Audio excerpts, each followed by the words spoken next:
Coming up on Mountain News this morning, another wave of tornadoes leaves behind death and destruction in parts of the U.S., including here in Kentucky.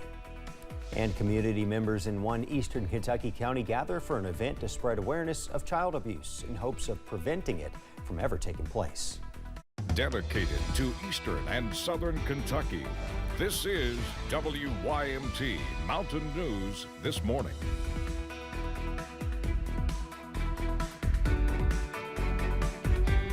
Good morning, I'm Keaton Hall. The time is 6:01. Last night, tornado in western Kentucky last evening. Now that sort of storm system's moving our way, right, Brandon? But it's kind of dissipated a little bit. It's kind of fizzled out for us. So basically, it got Louisville pretty good, and now it's came east, and it's still raining pretty good. Still maybe some rumbles of thunder, but we managed to dodge the bullet this time with the severe threat. Let's take a look and see what's going on. Taking on a radar tour this morning. Still some heavy rain out there falling, so don't let your guard down just yet. We're going to continue to watch for some ponding water issues, maybe some localized high water issues, especially if this rain doesn't keep moving. But it looks like it's moving pretty good there. It's over in Magoffin County right now, so some good sleeping weather if you're still asleep over there. Royalton, Salyersville, those areas moving toward Johnson County and Prestonsburg there in Floyd County. So again, basically right up 23 actually. South of West Liberty over toward Campton, down toward Jackson, over toward Beattyville and Boonville this morning. Stanton getting a little bit over there along the Mountain Parkway in Powell County. Irvin, it is south and east of you at this point. We come on further south. Manchester to the north of you around the Buckhorn area in Perry County, south of Corbin, south of London, between London and Corbin there. And you go out toward I-75 up in Rockcastle County, Mount Vernon. We'll try to take that camera here in a minute. Over toward Somerset, we showed you that one earlier where it was raining, and then over toward Wayne County as well. Temperatures, you can kind of see the front there. Carbondale, Illinois, already down to 47. Cincinnati at 48, still in the 60s there. Somerset, Tri-Cities, and Knoxville this morning as we head out the door. Now, your 12-hour forecast, we're going to drop. We're going to drop into the mid-50s. Our daytime high, wherever you were at midnight temperature-wise, that was your daytime high for today. So, again, I think we drop into the mid-50s this afternoon and then into the 40s overnight. Keaton? Thanks, Brandon. There's heartbreak in the heartland this morning. Several people are dead after a tornado ripped through parts of rural Missouri and Kentucky. The storm's part of the latest massive system to strike the region. Jared Hill has the latest. The roof of this apartment in Louisville, Kentucky, ripped clean off. We're going to classify this as a destroyed property, unfortunately. An EF1 tornado, blamed for taking at least one life, is the latest to carve a literal path of death and destruction through parts of the South and Midwest over the past few days. In Missouri, I heard the roar. I heard the roar coming through. Christine Golden is still shaken. A massive twister wrecked her rural community in the southeastern part of the state, touching down early Wednesday morning. Winds as strong as 130 miles per hour. Governor Mike Parson spoke on efforts to rebuild. I think when you look at the devastation of this, it's going to be weeks upon months to be able to recover. This deadly storm came just a few days after dozens of twisters upended lives from Delaware to Iowa, killing at least 33 people. In Arkansas, teenagers are helping to clean up after an EF3 slammed Little Rock Friday. It broke my heart actually seeing the community in pieces like this. I was really hurt. Over the past 2 weeks, more than 60 people have died in tornadoes across the U.S., nearly triple the number this time last year. Jared Hill, CBS News. Like we've mentioned, we are still in a first alert weather day as the system is making a bit of an impact in our region, mostly eased up a bit, but there still are several things you can do now to prepare if conditions do happen to get worse, including making a plan of where you and your family would meet if you were to get separated, and pack a severe weather kit. Items you can include are a flashlight with extra batteries, a weather radio, a battery-operated radio, a first aid kit, and portable chargers for your mobile devices. And of course, you can scan that QR code on your screen with the camera on your phone to download the WYMT First Alert Weather app so you get all of the updates if severe weather rolls across the region. Recently proposed rules could affect which type of stove, specifically gas stoves, you could buy in the future. I talked with a conservation expert and a local leader about what this could mean for our region. The Department of Energy recently proposed new standards for gas and electric stoves in an effort to make them more efficient. As the gas stoves really haven't been under scrutiny as far as becoming more efficient. And so what they're doing is looking for comments so that the industry starts holding itself more accountable. On Wednesday, Kentucky Attorney General Daniel Cameron joined a coalition with 22 other states in opposing any regulation towards gas stoves.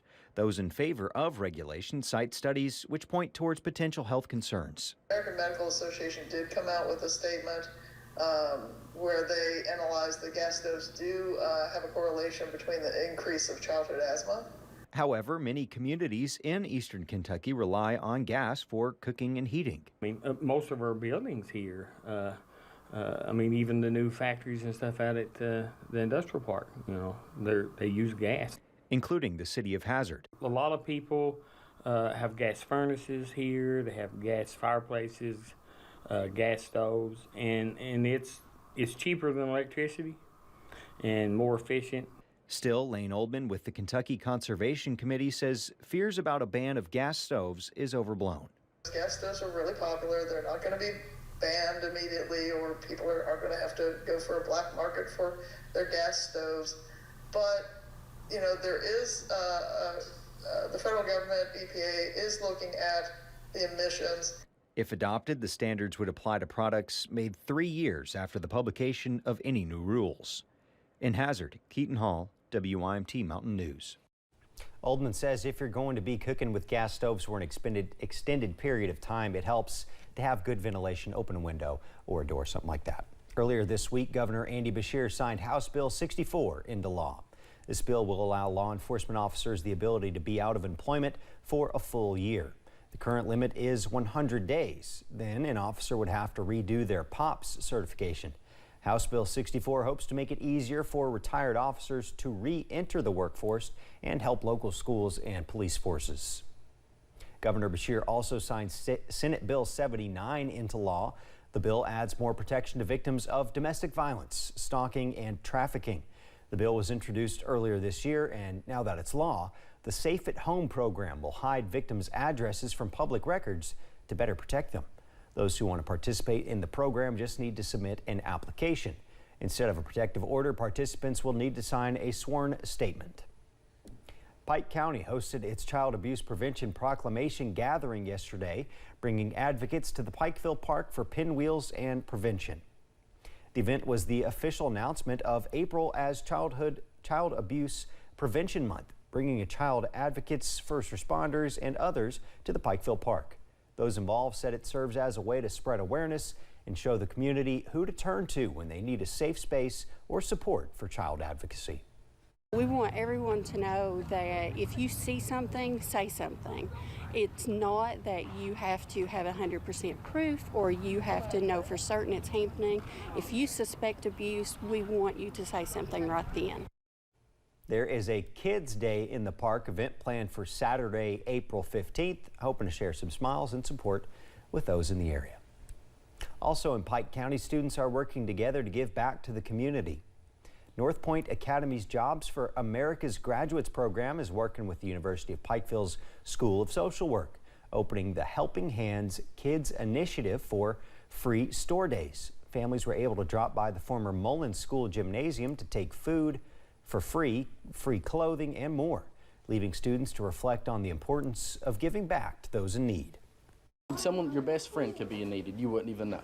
So to go out there and help these people, it's an amazing feeling. Just get out there in your community, help, and be that handout that people need. The free store event served families last Saturday as well as yesterday, giving the community a couple of different opportunities to be involved. April is National Community College Month, and Kentucky is home to more than 16 community colleges and at least 70 campuses around the state. Kelsey Soto talked with officials about the interest in higher learning here in the Commonwealth. Between a multi-year pandemic that disrupted the globe and then deadly floods that rocked the eastern part of the Bluegrass State, prioritizing higher education has become a challenge for many. People who have lost their homes or are displaced, school is not their first, not their first focus, but they are back up again. And it's so exciting to see that enough help has come into the community and things have settled, that our students are able to, again, think about, their educational progress and careers. Dr. Chris Williams with Kentucky Community and Technical College System says they saw their lowest numbers in fall of 2021, but they are steadily watching enrollment climb back upwards. Yet interest in certain careers has waned. We know how valuable the nursing profession is. We know how much that nurses can make in their communities. We know how needed they are in their communities, but we've had a little hesitation in some communities for students, for example, who were nervous about becoming nurses as they saw the challenges that COVID brought to that profession. She tells me they've been striving to improve access. They believe they are within a 30-minute drive to 95% of the state's population.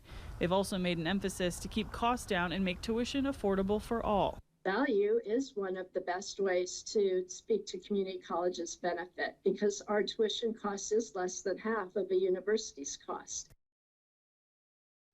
That was Kelsey Soto reporting. Leaders say in the fall of 2022, enrollment numbers were up almost 6% to nearly 74,000 students.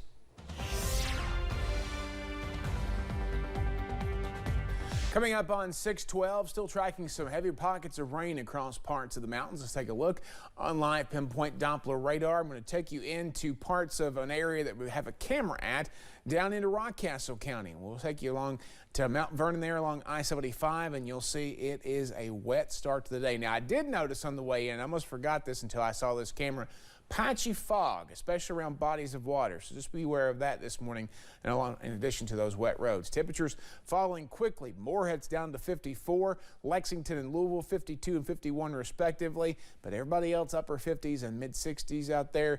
Low to mid 60s rather. Logan and Pikeville, the warm spots at 64. Grundy, actually Morehead's now the cold spot at 54 as the front approaches the region. We're going to continue to drop today. Mid 50s. I think we'll see some cloudy skies a little bit later on as the rain tries to wrap up for a little while. It's not going anywhere just yet, though. We'll see more chances tonight and tomorrow. Keaton? Definitely want to drive a little slower on those wet roads, especially with some fog. Thanks for joining us on Mountain News this morning. More news is on the way. Coming up next, there's a chance former Vice President Mike Pence could testify before a grand jury in the coming weeks in an investigation into efforts by former President Donald Trump to overturn the 2020 election.